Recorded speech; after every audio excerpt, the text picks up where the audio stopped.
जय Hind everyone. I hope you guys are doing well. मेरा नाम संजय कुमार सिंह है। शौर्य विवेक चैनल पर आप सबका हार्दिक स्वागत है। आज जिस मुद्दे पर हम बात करने वाले हैं वो है आईबी की डेट्स जो 18, 19, 20 को आई है। 18, 19, 20 फरवरी को आपकी ये सारी डेट्स आई हैं। अब दिक्कत ये हो रही है, ये किसी ना किसी चीज़ से क्लैश कर रही है। काफ़ी बच्चों का एफकैट एग्ज़ाम क्लैश कर रहा है इसके साथ, जो एयरफोर्स का है, या किसी का एसएसबी क्लैश कर रहा है, या किसी और चीज़ की आपकी कोई अदर एग्ज़ाम की डेट्स इसके साथ क्लैश कर रही हैं। और आईबी के अंदर अराउंड 17 to 20 लाख के आसपास के फॉर्म भरे गए हैं। और मैंने कम्युनिटी पोस्ट में भी डाला था कि ये डेट्स को और सेंटर्स को नहीं बदलने वाले हैं। इतने सारे जब फॉर्म भरे जाते हैं, इट इज़ नॉट पॉसिबल कि डेट्स और सेंटर को बदला जाए। तो ये मैंने पहले भी कहा था और वही चीज़ यहाँ पर हुई है, ये नहीं बदलने वाले। तो अब आपके पास प्रॉब्लम आती है कि भैया किसको चूज़ करें। तो मैं एक एक करके आता हूँ। जैसे एफकैट रिटन एग्जामिनेशन जो एयरफोर्स के बच्चे हैं, आपको मैं ये बोलना चाहूँगा एफकैट रिटर्न वालों को कि मान लिया जाए ये आपका लास्ट अटेम्प्ट है एफकैट का। It is your last attempt and you really want to join air force, तो आप एफकैट के लिए जाइए। बट अगर आपके पास दो या तीन या एक या दो अटेम्प्ट भी बचे हुए हैं, then go for the IB examination. इसका रीज़न ये कि आईबी का जो टीयर 1 है एक तो सिमिलर है, और टीयर 2 और tier 3 are relatively easy compare to your SSB. SSB is a very different ball game together, उसका सिलेक्शन रेट कम है। और दूसरी चीज़ यहाँ पे नंबर ऑफ वैकेंसीज बहुत ज़्यादा है compare to the air force. Obviously there is a difference in the job, मैं उस पर बात नहीं करूँगा। Gazetted, non gazetted and everything, that is a very separate thing. दोनों जॉब्स का नेचर बहुत अलग है। बट मैं यहाँ पर ये बता रहा हूँ, आपको थोड़ा प्रैक्टिकली सोचना पड़ेगा। अगर आपके पास 1 to 2 अटेम्प्ट या 3 अटेम्प्ट हैं, तो आप प्लीज़ आईबी का एग्ज़ाम दीजिए। इतने दिनों बाद 2000 वैकेंसीज आई हैं। यू नेवर नो कि दोबारा कब इतनी सारी वैकेंसीज आने वाली हैं। इससे पहले 2017 में आपका लास्ट एग्ज़ाम हुआ था। तो आई वुड से इसके अंदर ये बता रहे हैं 20,000 रिटर्न रिजल्ट आएगा।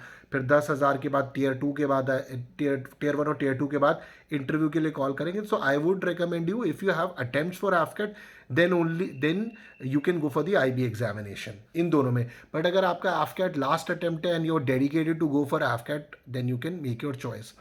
सेकेंड है भैया एसएसबी। अब क्या हुआ है, किसी का डेट 19 तारीख है बट उसकी एसएसबी इसी हाल फिलहाल के अंदर है। तो और अगर आपका ये लास्ट एसएसबी है and then you are dedicated to join the forces, please go for your SSB, because SSB आपकी फाइनल कॉल है।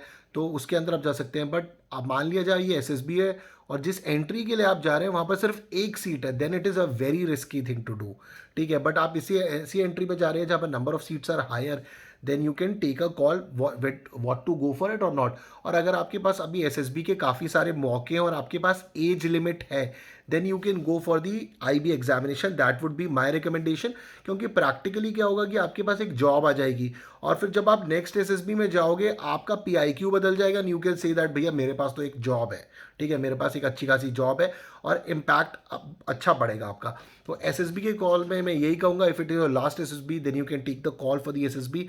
But if you have age limit और आपके पास एसएसबी अटेम्प्ट बचे हुए हैं, then you can go for the AFCAT examination, because relatively chances of clearing it would be higher, number of post are higher.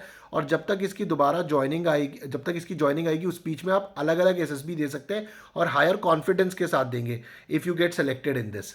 अगला है भैया कि आपकी मान लिया जाए घर में कोई समस्या है या कोई शादी वगैरह है या फिर कोई और अदर एग्जाम है जो मेंशन नहीं करा है, तो यहाँ पर आपको यही कॉल लेनी पड़ेगी कि जो दूसरा एग्जामिनेशन है उसमें नंबर ऑफ सीट्स कितनी है।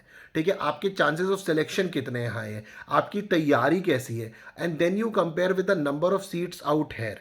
2000 सीट्स है, selection rate high, then you can take a call. अगर और उस एग्जामिनेशन के लिए अगर आप आगे भी एलिजिबल है, then you can go for the IB. That would be my जो मेरा परसेप्शन होगा, जो मैं आपको बताना चाहूँगा। बाकी फाइनल कॉल तो आप ही को लेना है। एंड अगर आपके परिवार में किसी तरीके की शादी समस्या वगैरह है, तो भैया इसके अंदर तो प्लीज़ आप अपना एग्ज़ाम दीजिए। उस सबसे ज़्यादा इंपॉर्टेंट है एज एन एस्पिरेंट एक अच्छी नौकरी मिल जाना। बाकी जो घर की दिक्कतें हैं वो तो बाद में फिर भी देखी जा सकती हैं, चाहे शादी ब्याह या कोई भी अलग तरीके का मामला हो। ठीक है, even for that matter hospital. But until unless it's a very total emergency, please do give the examination, because दोबारा आपको शायद ये मौका ना मिले। तो मैं तो आप सबसे यही कहूँगा कि अपने आईबी के एग्ज़ाम्स को प्रायोरिटी पे रखें। और जो एफकेट और एसएसबी वाले बच्चे हैं, आपको कॉल लेने का तरीका मैंने बता दिया है, किस बेसिस पे आप अपनी कॉल को लेंगे। प्रैक्टिकली सोचना बहुत ज़्यादा ज़रूरी है। मैं समझ सकता हूँ आप सबकी अलग अलग नौकरी की ख्वाहिशें हैं, बट आपको ये भी देखना है कि practically we get a very good job which is also very satisfying and very important related to national security.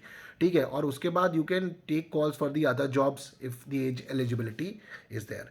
तो ये मेरा मैसेज सबके लिए जो कंफ्यूज थे और आप बार बार मुझे मैसेज लिख रहे थे, तो I hope that this video will guide you. So guys, thank you very much. जय हिंद। और एग्ज़ाम के लिए पढ़ते रहिए। शौर्य और विवेक चैनल को सब्सक्राइब ज़रूर करिए, घंटे का आइकॉन ज़रूर दबाइए, और बहुत सारे वीडियोस वगैरह इस चैनल पे तो आपके लिए आ ही रहे हैं, मैराथन सीरीज़ वगैरह, और हम कंटिन्यूसली करते रहेंगे फिर tier 2 tier 3 and similarly for CDS CAPF एंड AFCAT examination. Thank you very much guys. जय हिंद।